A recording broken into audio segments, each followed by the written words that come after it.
ঘুম থেকে উঠে জানলার কাছে চলে আসলাম, আর এসে দেখি পাঁচিলের উপর দুটো বিড়াল বসে আছে। এই পাশে একটা বসেছিল আর ও পাশে একটা বসেছিল। তো যখন ভিডিও করতে গেছি না, একটা বিড়াল চলে গেছে, এই জন্য তোমার দেখাতে পারিনি। তারপরে মেয়েকে তুললাম, যেহেতু আজকে মেয়ের স্কুল আছে, অনেকদিন পরে আজকে স্কুল খুলছে। স্কুল দুদিন আগে খুলেছে, তো পাঠাইনি, আজকে পাঠাচ্ছি প্রথম।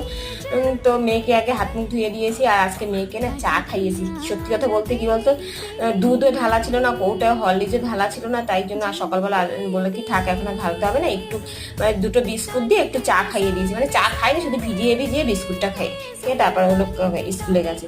তারপরে মেয়েকে স্কুলে পাঠানো হয়েছে, তোমার দাদাভাই নিয়ে গেছে। তারপরে ঘরে এসে এই যে এর মধ্যে না সমস্ত আমার কাচের জিনিসপত্র থাকে, আমার কিন্তু বেশি জিনিসপত্র নেই, কটাই রয়েছে। তো সেইগুলো যে গুছ করে রাখলাম, আর ওর মধ্যে না আরশোলা গুড়ি গুড়ি আরশোলা ঢুকে, যেমন পায়খানা করে না কি চাই দিয়ে কালো কালো সেই গুড়ি গুড়ি, সে কেমন মানে তোমাদের বলে বুঝাতে পারছি না। এদিকে দেখো তোমাদের সাথে গল্প করতে করতে আমার কাজও হয়েছে, সমস্ত কিছু যে মুছি আবার গুছিয়ে রাখা, ওই বাটিগুলো সবকটা সয়াবিনের সাথে পেয়েছি। আর এই কাপগুলো না ব্যবহার করার জন্য